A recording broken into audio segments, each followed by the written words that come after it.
Hello guys, my name is Sandeep Kumar Nagvanshi. फिर से आपका स्वागत करता हूं मेरे चैनल संदीप स्टडी सेंटर में। आज का हमारा टॉपिक रहेगा छत्तीसगढ़ की स्थिति एवं विस्तार। इससे पहले आपको बता दूं, अगर आप नए हैं तो प्लीज़ पहला, दूसरा और तीसरा जो कि 3 क्लास आपकी ज्योग्राफी की आ चुकी है उसको जाके देखें ताकि आपको समझने में आसानी हो, या फिर यह क्लास करने के बाद उसको आप देख सकते हैं।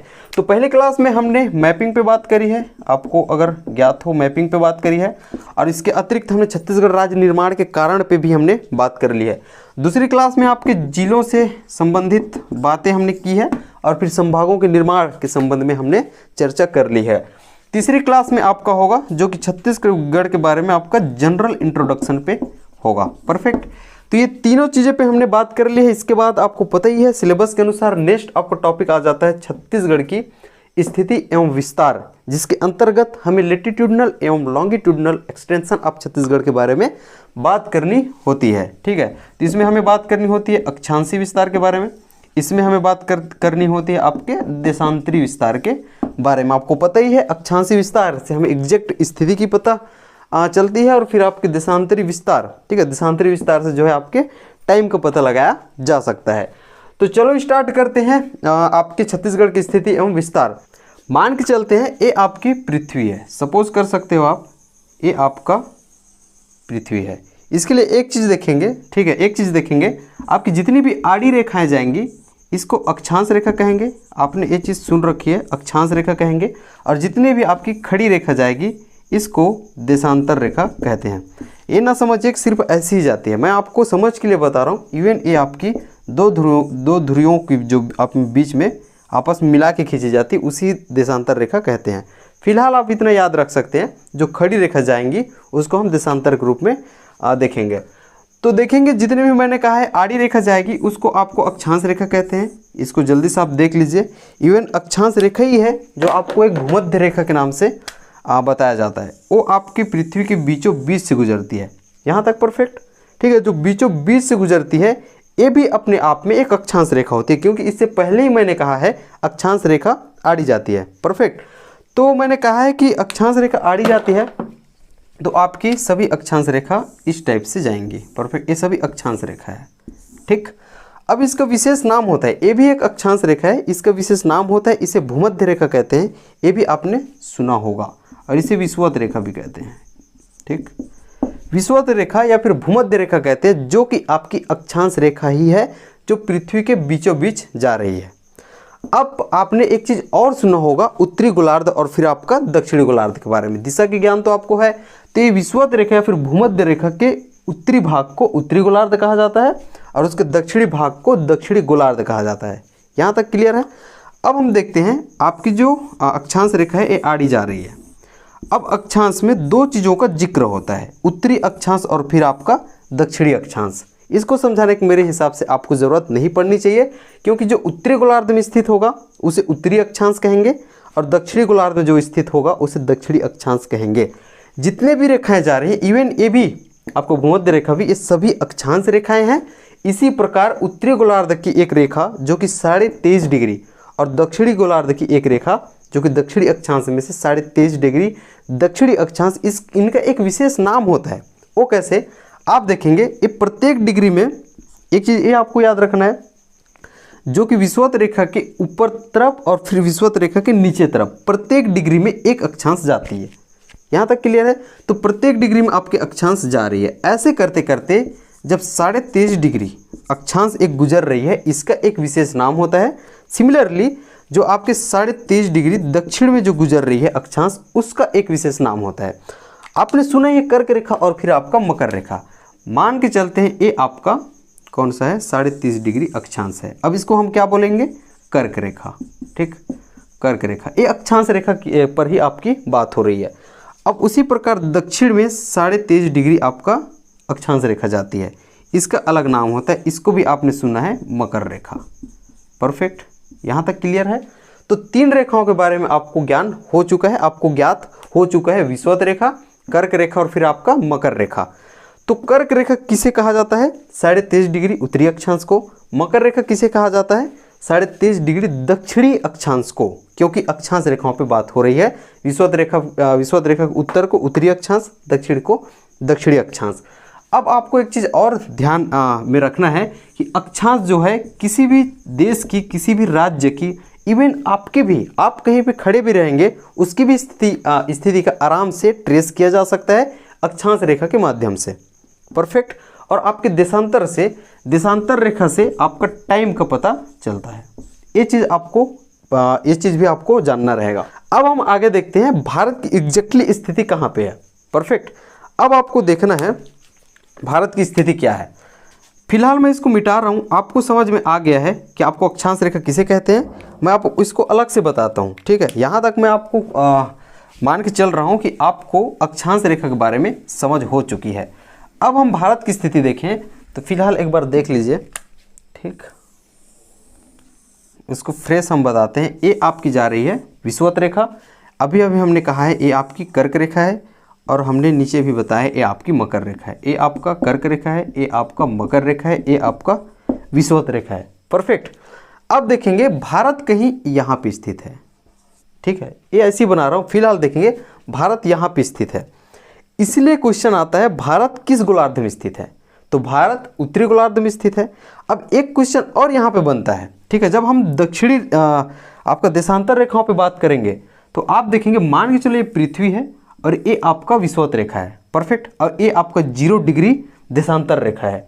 तो मैंने कहा भारत की स्थिति कहीं पे यहाँ है। परफेक्ट, यहीं पे है। परफेक्ट। तो इस प्रकार अब भारत की स्थिति, एग्जैक्ट स्थिति पूछा जाता है तो वो होता है आपका उत्तर पूर्वी गोलार्ध। पूर्वी गोलार्ध क्यों? क्योंकि 0 डिग्री देशांतर से उस पार है, पूर्व दिशा में है। और उत्तर गोलार्ध क्यों? अभी देखा आपने विषुवत रेखा से उत्तरी गोलार्ध में स्थित है। परफेक्ट। तो ये तो रहा आपकी इंडिया की स्थिति। अब देखेंगे इंडिया की स्थिति ये है, तो आप देखेंगे कर्क रेखा, ठीक है। कर्क रेखा भारत को बीचों बीच से 2 भागों में बांट रही है। कौन सी रेखा? कर्क रेखा। परफेक्ट। और आपके विषुवत रेखा से ऊपर में है। अब अभी मैंने कहा है कि प्रत्येक डिग्री पे अक्षांश रेखा जाती है। तो ये जो भारत की स्थिति है किस अक्षांश से लेकर किस अक्षांश के बीच में है, उसे ही भारत की स्थिति का जो है बोला जाता है कि इस अक्षांश से लेकर इस अक्षांश के बीच में भारत स्थित है। परफेक्ट। तो इसी को निकाला जाता है। अब बताइए छत्तीसगढ़ भी कहाँ स्थित होगा? उत्तरी गोलार्ध में स्थित होगा, क्योंकि छत्तीसगढ़ भारत का हिस्सा है। अब छत्तीसगढ़ भी उत्तरी अक्षांश में स्थित होगा। यही कारण है कि भारत की स्थिति क्या लिखा जाता है, देखेंगे तो ये प्रत्येक डिग्री पे जा रही है। तो इस प्रकार भारत का जो दक्षिणतम बिंदु है, एक इसमें कौन सी डिग्री की जा रही है? 8, ठीक है, 8 डिग्री 6, ठीक है, 8 डिग्री 6 मिनट या फिर 8 डिग्री 6 मिनट उत्तरी अक्षांश से, क्योंकि ये उत्तरी अक्षांश हो गया। दक्षिण में रहते तब दक्षिणी अक्षांश लिखते, हालांकि दक्षिणतम बिंदु ही है भारत की, लेकिन उत्तरी अक्षांश क्यों लिखा जा रहा है उसको समझिए। वो आपकी विषुवत रेखा के उत्तर में जो जितने भी अक्षांश है उसको उत्तरी अक्षांश बोला जाता है। यही कारण है कि भारत के दक्षिणतम बिंदु में जो अक्षांश टकरा रही है, जिसका नाम है कौन सा? 8 डिग्री 6 मिनट अक्षांश। परफेक्ट। इसको उत्तरी अक्षांश बोला जाता है। और इसके उत्तरतम बिंदु में, ठीक है, जो कि लद्दाख लाहौल स्पीति में उसमें स्थित है, ये जो आपका हो जाता है 36 डिग्री 6 मिनट। परफेक्ट। यहाँ तक क्लियर? इवन ये 4 है। परफेक्ट, ये 4 है। 8 डिग्री 4 मिनट, ठीक है, एंड 37 डिग्री 6 मिनट। कौन सा? Northern latitude. परफेक्ट। तो इसीलिए लिखा जाता है भारत की स्थिति 8, ठीक है, 8 डिग्री 4 मिनट से लेकर 37 डिग्री 6 मिनट उत्तरी अक्षांश के बीच स्थित है। और ये उत्तरी अक्षांश इसलिए लगाया जाता है।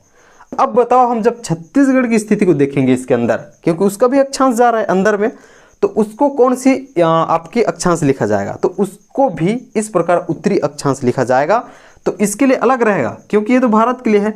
अब हर एक डिग्री पे ऐसे जाती जा रही है। 8 डिग्री जो है आपके भारत के यहाँ पे टकराई। उसी प्रकार जाते जाते एक स्थिति आती है जब 17 डिग्री, मैं फिर से इसको लिखवाऊंगा, फिलहाल आप समझिए, इसको एक एक लाइन करके लिखवाऊंगा जो कि आपके एग्जाम के लिए इंपॉर्टेंट रहेगा, ये समझा रहा हूँ। इसी प्रकार जाते जाते एक स्थिति यहाँ आती है जब 17 डिग्री, परफेक्ट, 17 डिग्री आपका 46 मिनट। परफेक्ट। 17 डिग्री, ये 8 डिग्री भारत के लिए हो गया। वैसे जाते जाते जब 17 डिग्री हो जाता है, इतना ही समझिए, तो छत्तीसगढ़ के नॉर्थ जो आपका साउथ आपका साउदर्न जिला हो जाता है, कौन सा है आपका? सुकमा, उसको टकराती है। तो यहाँ से लेके अब छत्तीसगढ़ के उत्तरी जिला बलरामपुर, वो कौन सा हो जाता है? 24 डिग्री, ठीक है, 24 डिग्री 5 मिनट। यहाँ तक एकदम क्लियर है। तो अब हम एक एक करके देख, आपको अब अक्षांशीय विस्तार के बारे में समझ में आ गया है। अब अक्षांशीय विस्तार छत्तीसगढ़ के संदर्भ में देखते हैं, वो एक बार लिखेंगे। उसके बाद मैं छत्तीसगढ़ का मैप भी बनाऊंगा, उसमें भी आपको डिक्टेट करके दिखाऊंगा। यहाँ तक तो आपको समझ में आ गया है कि उत्तरी अक्षांश क्यों लिखते हैं, उनके बीच जो डिग्री है उसको कैसे निकालते हैं, और ये दोनों के लिए उत्तरी अक्षांश का प्रयोग क्यों किया जाता है। परफेक्ट। भले छत्तीसगढ़ के दक्षिण में रहे आपका 17 डिग्री 46, लेकिन इसको उत्तरी अक्षांश ही लिखा जाएगा, ये बार बार मैं बोल रहा हूँ, और यहीं पे फंसाता है एग्जामिनर। अब देखेंगे, अब छत्तीसगढ़ के आप हेडिंग डालेंगे छत्तीसगढ़ के अक्षांशीय विस्तार, ठीक है, लेटिट्यूडनल एक्सटेंशन ऑफ छत्तीसगढ़, ये आपका हेडिंग रहेगा। ठीक, छत्तीसगढ़ के अक्षांशीय, ठीक है, अक्षांशीय विस्तार। ठीक है, तो अब बताइए छत्तीसगढ़ कहाँ से कहाँ स्थित है। तो पहली लाइन यही रहेगा, ठीक है, छत्तीसगढ़ की स्थिति या फिर छत्तीसगढ़ राज्य बोल सकते हो, 17 डिग्री 46 मिनट, ठीक है, 46 मिनट उत्तरी अक्षांश, ठीक है, इसको लिखेंगे उत्तरी अक्षांश से आपको हो जाएगा 24 डिग्री, परफेक्ट, 24 डिग्री आपको हो जाएगा 5 मिनट उत्तरी अक्षांश के बीच स्थित है। ये लाइन को पूरा लिखेंगे। अब ये उत्तरी अक्षांश क्यों लगा रहे हैं, ये इससे मैंने आपको पहले समझाया है। ये डायरेक्ट इसी ही पढ़ाया जाता है, क्योंकि आपको इंडियन ज्योग्राफी भी पढ़नी है, और जो मैं बताया हूँ वो इंडियन ज्योग्राफी के ज़्यादा काम का है। परफेक्ट। लेकिन उसके आधार पे आपको छत्तीसगढ़ भी समझने में आसानी हुई है। आप देखेंगे 17 डिग्री 46 मिनट उत्तरी अक्षांश से 24 डिग्री 5 मिनट उत्तरी अक्षांश के बीच में स्थित है। ठीक है, अब दूसरी चीज़ मैंने कहा है 23.5 डिग्री, जिसका नाम क्या है, ट्रॉपिक ऑफ कैंसर, क्या है आपका कर्क रेखा। ठीक, इसको लिखेंगे 23.5 डिग्री उत्तरी अक्षांश, जिसे क्या बोलते हैं, कर्क रेखा। एक कौन सा है, 23.5 डिग्री, आपको पता है, मैंने पहले ही बताया, जाके आप फिर से देखिए, समझ नहीं आ रहा था। परफेक्ट। तो 23.5 डिग्री उत्तरी अक्षांश, जिसे क्या बोला जाता है, कर्क रेखा, भारत के बीचों बीच से गुजरती है, और वो जो छत्तीसगढ़ को भी टच कर लेती है। एक चीज़ वहाँ पे देखेंगे, भारत के जब बीचों बीच गुजरती है तो ये जो है आपका 8 राज्यों से होकर गुजरती है, तो उनमें से एक राज्य है छत्तीसगढ़। तो ये 23.5 डिग्री उत्तरी अक्षांश, जिसे बोलते हैं कर्क रेखा, ये छत्तीसगढ़ के उत्तरी हिस्से से गुजरती है। ठीक है, उत्तरी हिस्से से गुजरती है। अब क्वेश्चन इसके जिलों पे आती है। छत्तीसगढ़ के उत्तरी हिस्से में वो कौन कौन से जिले हैं जो कर्क रेखा को टच करते हैं। परफेक्ट, यहाँ तक क्लियर है। तो छत्तीसगढ़ के जो आपका रहेगा, ठीक है, एक बार छोटा सा आप देख लीजिए। ठीक है, ये मान के चलो उत्तरी छत्तीसगढ़ में बना देता हूँ। परफेक्ट। फॉर एग्जाम्पल, तो आपको पता है पहले उत्तरी छत्तीसगढ़ के एक संभाग में, जो कि आपका सरगुजा संभाग है, सबसे टॉप में। परफेक्ट, मैं पूरा मैप बनाऊंगा इसके बाद, चिंता ना करेंगे। फिलहाल कर्क रेखा को समझेंगे छत्तीसगढ़ से कैसे गुजर रही है। इसके पहले 2022 से पहले हमें पढ़ना पड़ता था 3 जिला। परफेक्ट, कौन कौन से, ये आपका कोरिया, ये आपका सूरजपुर, ये आपका बलरामपुर। ठीक है, बलरामपुर हो गया, ये सरगुजा जसपुर होता है। लेकिन जो कर्क रेखा है ये 3 जिलों के लिए पढ़ना पड़ता है, जो कि आपके रहेगा। कर्क रेखा कुछ इस तरह से गुजरती थी छत्तीसगढ़ के उत्तरी भाग से। परफेक्ट, ये पहले पढ़ना पड़ता था 3 जिला, कौन कौन से, कोरिया, सूरजपुर, बलरामपुर। लेकिन आपको पता है अभी एक नया जिला यहाँ पे कोरिया से टूट के बन गया है, जो कि मनेन्द्रगढ़, चिरमिरी, भरतपुर है। ठीक है, जो आपके यहाँ से टूटा हुआ है। ठीक, तो इस प्रकार अब जो है कर्क रेखा, जो कि 23.5 डिग्री उत्तरी अक्षांश है, जो कि छत्तीसगढ़ के उत्तरी, ये 30 नहीं है, उत्तरी हिस्से से गुजरती है, जो कि 4 जिलों से होके गुजरती है। कौन कौन से आप देखेंगे, ये आपका रहेगा मनेन्द्रगढ़, चिरमिरी, भरतपुर, ये आपका रहेगा कोरिया, ठीक है, ये आपका रहेगा सूरजपुर, और ये आपका रहेगा बलरामपुर। तो कितने जिलों से होकर गुजर रही है, 4 जिलों से होकर गुजर रही है। परफेक्ट। तो ये मैप आप बना लेंगे छोटा सा, पूरा मैप नहीं बनाएंगे, छोटा ही बनाएंगे, क्योंकि ये सिर्फ एक संभाग का है। अब देखेंगे 4 जिलों से गुजरती है। अब सवाल यहाँ उठता है कि ये दिख तो रहा है इसमें ज़्यादा इसका विस्तार होगा, लेकिन किस जिले में सर्वाधिक विस्तार है। यहाँ पे जगह कम होने के कारण बलरामपुर को छोटा बनाया हूँ, नहीं तो इसको बड़ा बनाना था। परफेक्ट। तो कर्क रेखा का, देखिए कर्क रेखा का या फिर 23.5 डिग्री उत्तरी अक्षांश का सर्वाधिक विस्तार बलरामपुर में है। इसको आप लिखेंगे बलरामपुर में है। ये रहा आपका बलरामपुर। एक क्वेश्चन इसमें और बनता है, हर एक क्वेश्चन, हर एक पॉइंट को मैं आपको नोट करवाऊंगा, ठीक है, ताकि क्वेश्चन छूटे ना। आपका कोरिया, कोरिया का मुख्यालय बैकुंठपुर है। परफेक्ट, बैकुंठपुर, ठीक है, बैकुंठपुर है। एक कोरिया का मुख्यालय जो बैकुंठपुर है, ये जो अब कर्क रेखा के सबसे निकट में स्थित है। परफेक्ट, या फिर कर्क रेखा पर ही स्थित है। ठीक है, तो एक पॉइंट ये हो गया आपका। तो इस प्रकार अक्षांशीय विस्तार के अंतर्गत आपने क्या क्या समझा है कि छत्तीसगढ़ जो छत्तीसगढ़ राज्य है वो 17 डिग्री 46 मिनट उत्तरी अक्षांश से लेके कितना 24 डिग्री 5 मिनट आपका नॉर्दर्न लेटीट्यूड के मध्य स्थित है। The state of Chhattisgarh located between 70 degree 46 minute and 24 degree 5 minute northern latitude. Perfect. उसके बाद आप बताएंगे जो कर्क रेखा है, ठीक है, तो आप बोलेंगे 23.5 डिग्री या फिर 23 degree and half, that is tropic of cancer passes from 4 district of Chhattisgarh. Perfect. तो ये तो रहा आपका अक्षांशीय विस्तार। एक चीज यहाँ पे देखेंगे जो इम्पैक्ट होती है, ये जो है आपको स्थिति का पता लगाया जाता है इससे, ये चीज लिखेंगे, ठीक है। अक्षांशीय विस्तार से किसी भी देश, किसी भी क्षेत्र या फिर किसी भी राज्य की स्थिति का पता आराम से लगाया जा सकता है। तो ये तो रहा छत्तीसगढ़ के अक्षांशीय विस्तार के बारे में। पहले चीजों को आप नोट करिए। परफेक्ट। मेरे को लग रहा है आपको समझ तो आ रहा है। इसके बाद मैं एक मैप भी बनाऊंगा छत्तीसगढ़ का, उसमें आपको अक्षांशीय विस्तार और फिर आपका देशांतरी विस्तार दोनों को है गुजार के बताऊंगा और आपका कर्क रेखा को भी वहां पे गुजारूंगा, तो आपको बड़ा इजीली और अच्छे समझ में आएगा। फिर भी मैं कोशिश कर रहा हूं कि शब्दों के माध्यम से एक बार समझें या आपको प्रॉपर एक नोट बन जाए, फिर लास्ट कॉपी की जो लास्ट पेज होती है उसमें आप मैपिंग पे काम करें। तो अब आगे चलते हैं देशांतरी विस्तार क्या होती है। तो अक्षांशीय विस्तार आपने बहुत अच्छे से देख लिया है। अब देखते हैं देशांतरी विस्तार, जिसमें आपको डायरेक्ट पूछा जाता है कि लॉन्गिट्यूडनल एक्सटेंशन ऑफ छत्तीसगढ़ किन किन बीच में है। परफेक्ट। तो आप देखेंगे देशांतरी विस्तार, इससे थोड़ी देर पहले ही मैंने बताया है, जो आपको याद होगा कि खड़ी रेखा होती है उसे देशांतर रेखा कहा जाता है, ठीक है। सपोज कीजिए फिर से पृथ्वी पे आ रहा हूँ क्योंकि दुनिया गोल है। परफेक्ट। तो ये रहा आपका कौन सा नॉर्थ पोल, ये रहा आपका साउथ पोल, यहाँ तक क्लियर है, आपका उत्तरी ध्रुव, और ये रहा आपका दक्षिणी ध्रुव। परफेक्ट। तो मैंने कहा है आपका जो देशांतरी रेखा है कुछ इस तरह जाता है, मान के चलते हैं ये आपका 0 डिग्री देशांतर है, यहाँ तक क्लियर है। ऐसे खींचने का मतलब यही है क्योंकि दोनों आपके ध्रुव से मिलाना होता है। अब इस प्रकार से आपकी देशांतरी रेखा जा रही है, यहाँ तक कोई दिक्कत ये है। सिमिलरली इधर भी आपकी जाएंगी। परफेक्ट। मान के चलते हैं ये आपका 0 डिग्री देशांतर ये रहेगा, ठीक है। यहाँ पे आपका ध्रुव, ये दोनों ध्रुव से मिलाना है आपको कुछ इस तरह से। परफेक्ट। ये रहा आपका, तो ये तो रहा आपका देशांतरी रेखा। मान के चलते हैं ये आपका 0 डिग्री देशांतर है। परफेक्ट। अब यहाँ पे 0 डिग्री देशांतर के इस पर वाले की, ठीक है, इसको क्या बोलेंगे आपको पूर्व दिशा, इसको क्या बोलेंगे पश्चिम दिशा, तो इसको पूर्वी देशांतर बोला जाएगा। 0 डिग्री से पूर्व दिशा की जितने भी देशांतर हैं इसको पूर्वी देशांतर बोला जाएगा, जो कि पूर्वी गोलार्ध में स्थित है। अब क्लियर है। इसके पश्चिमी गोलार्ध में स्थित जितने भी देशांतर रेखाएं हैं इसको क्या बोला जाएगा पश्चिमी देशांतर। चूंकि इंडिया आपको याद होगा मैंने कहा है चूंकि इंडिया यहाँ पे आपका स्थित है, इवन ये आपका हो जाएगा तो ठीक है, यहाँ पे आपका स्थित है, ठीक है। तो अब आपको देखना है कि कौन सी डिग्री में आपका जो है देशांतर रेखा है वो टकरा रही है, ठीक है। तो आपको देखना है प्रत्येक डिग्री में जा रही है, ठीक है। ये देशांतर रेखा जाते हुए कौन सी जगह पे देशांतर इंडिया में टकरा रही है और कौन सी जगह पे लास्ट हो जा रही है, ये दोनों की स्थिति को निकालना ये देशांतर रेखा कहलाती है।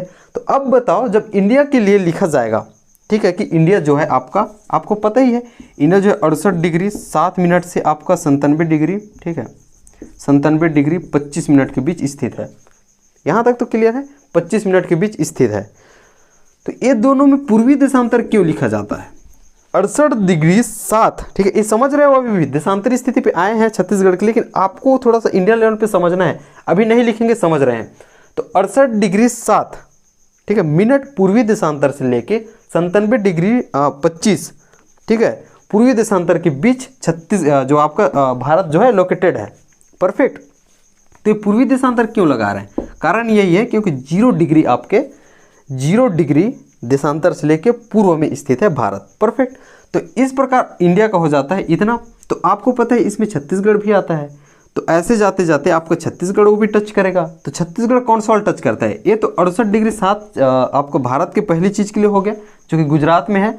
इसी प्रकार छत्तीसगढ़ से टच होती है तो यहाँ कितना हो जाता है आपका 80 डिग्री 15 मिनट हो जाता है, ठीक है। ये 68 में टकराया, जाते जाते छत्तीसगढ़ में टकराएगा, तो छत्तीसगढ़ में टकराते हुए पहली चीज़ कौन सी हो जाती है आपकी 68 डिग्री 15 मिनट पूर्वी देशांतर, परफेक्ट। पूर्वी क्यों लिख रहे हैं, ठीक है, पूर्वी देशांतर से लेके अब लास्ट जब छत्तीसगढ़ हो जाता है 84 डिग्री, ठीक है, 25 मिनट में हो जाता है। यहाँ तक क्लियर है। तो 84 डिग्री 25 मतलब 80 डिग्री 15 से लेके 84 डिग्री 25, परफेक्ट। पूर्वी देशांतर के मध्य छत्तीसगढ़ स्थित है, ये आपको लिखना है। तो देशांतर आपको समझ में आ गया है। अब छत्तीसगढ़ के देशांतरी विस्तार के बारे में हम देखते हैं, ठीक है। अब यहाँ से आप नोट करेंगे, आपको देशांतर रेखाएं समझ में आ गई है, वर्ल्ड में कैसी किस टाइप से ये रहती हैं और ये समय का निर्धारण कैसे करती है ये भी मैं आपको बताऊंगा, परफेक्ट। आप देखेंगे, अब देखेंगे देशांतरी विस्तार, ठीक है, देशांतरी विस्तार, ठीक है। ये छत्तीसगढ़ के देशांतरी विस्तार के बारे में बात कर रहे हैं। वैसे आप जब इंडियन ज्योग्राफी पढ़ोगे तो इंडियन ज्योग्राफी के बारे में भी पढ़ना पड़ेगा, जो कि मैं आपको बताया हूँ उस चीज़ को इंडिया के लिए पढ़ना पड़ेगा, लेकिन छत्तीसगढ़ के लिए भी उसका झमेला करना पड़ा है, आप देख सकते हैं। तो देशांतरी विस्तार में देखेंगे छत्तीसगढ़ की कौन कौन सी है।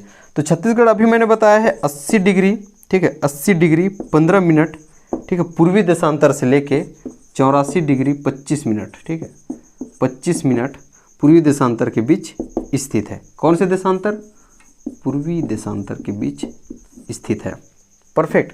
अब दूसरी चीज़ देखेंगे, इसमें एक चीज़ लिखेंगे, जो देशांतरी विस्तार है ये समय का, ठीक है, समय को निर्धारित करती है, समय को निर्धारित करती है।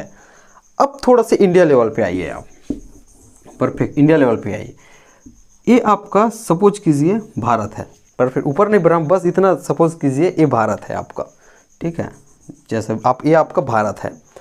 अब देखेंगे यहाँ पे जो आपका रहेगा, मैंने कहा है 68 डिग्री 7 मिनट पूर्वी देशांतर से लेके आपका हो जाएगा 97 डिग्री 25 मिनट पूर्वी देशांतर के बीच भारत स्थित है।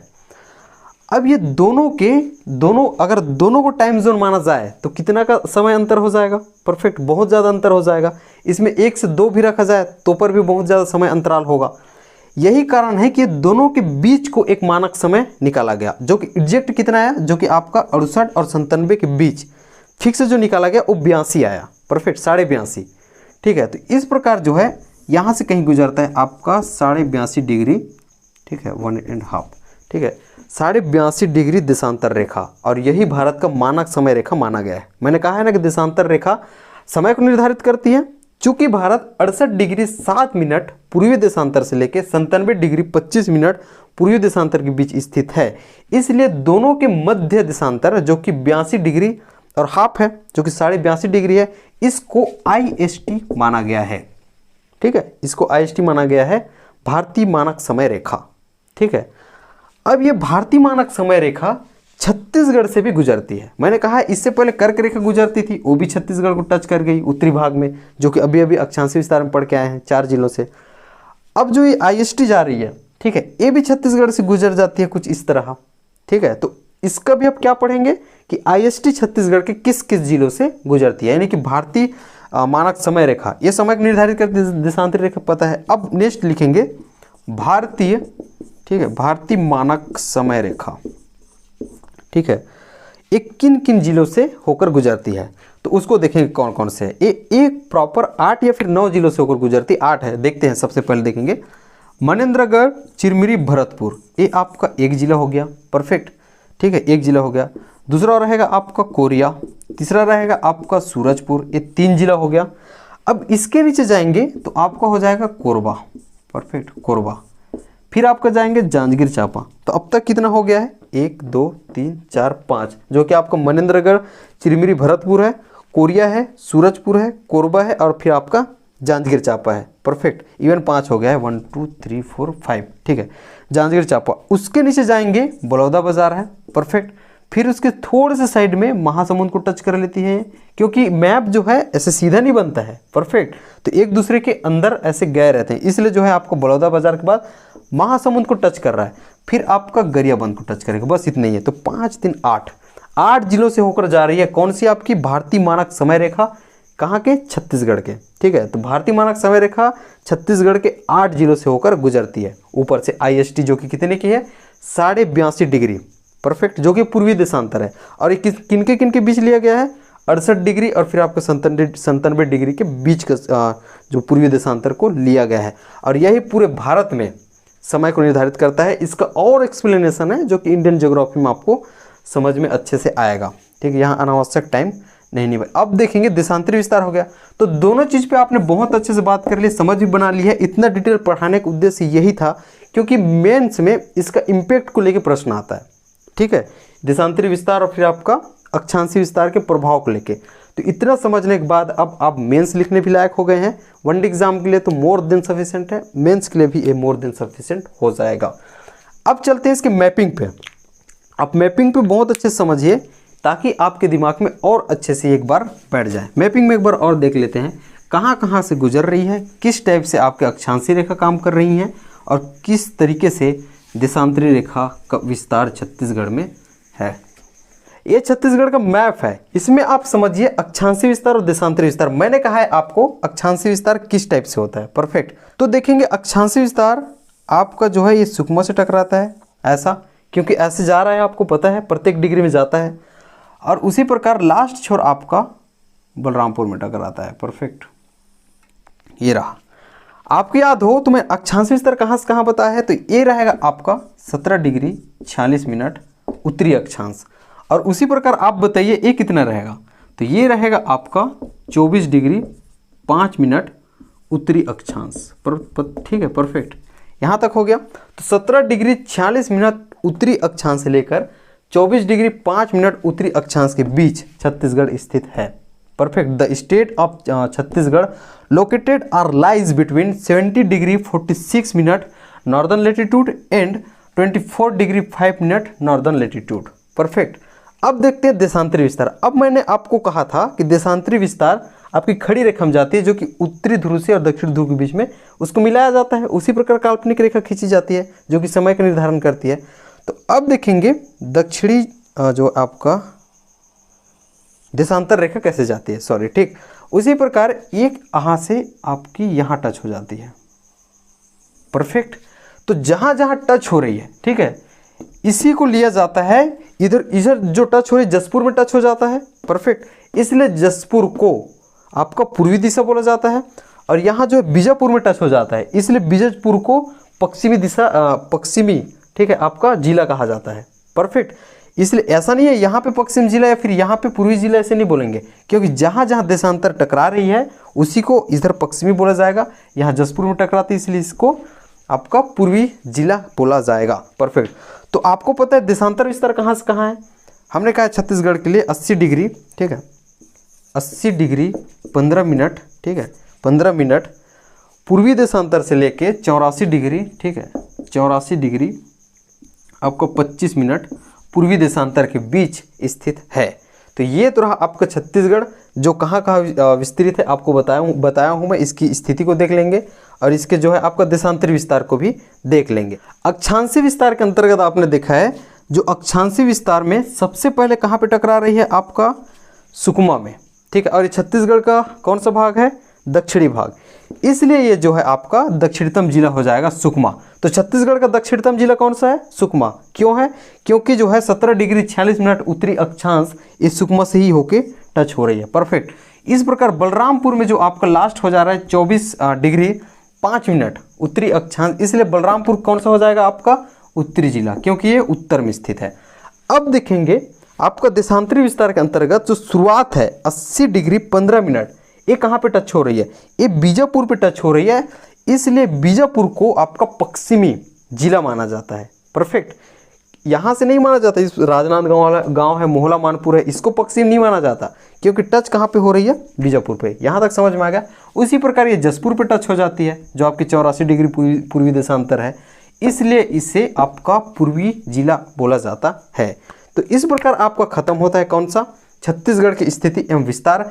आकार को भी यहाँ जोड़ दिया जाता है। आकार को मैंने जनरल इंट्रोडक्शन में आपको बता दिया है, जो कि इसके आकार समुद्री घोड़े के समान दिखाई देता है, जिसका वैज्ञानिक नाम आपका हो जाएगा हिप्पोकैम्पस कुडा। परफेक्ट, तो ये तो रहा आज की क्लास, जो कि इसके आगे अब हम पढ़ने का भूगर्भिक संरचना के बारे में होगा। तो बस आज के लिए बस इतना ही है। वीडियो अच्छी लगे प्लीज़ लाइक करेंगे। कुछ अपडेटेड भी मैंने देने की कोशिश किया है, उसको आप नोट करेंगे। इसके आगे और जो अपडेट अगर आती है तो मैं आपको बिल्कुल देने की कोशिश करूँगा। आज के लिए बस इतना ही है, मुझे दीजिए इजाज़त। तब तक आप अच्छे से पढ़ते रहिए, लिखते रहिए, रिवाइज करते रहिए बार बार।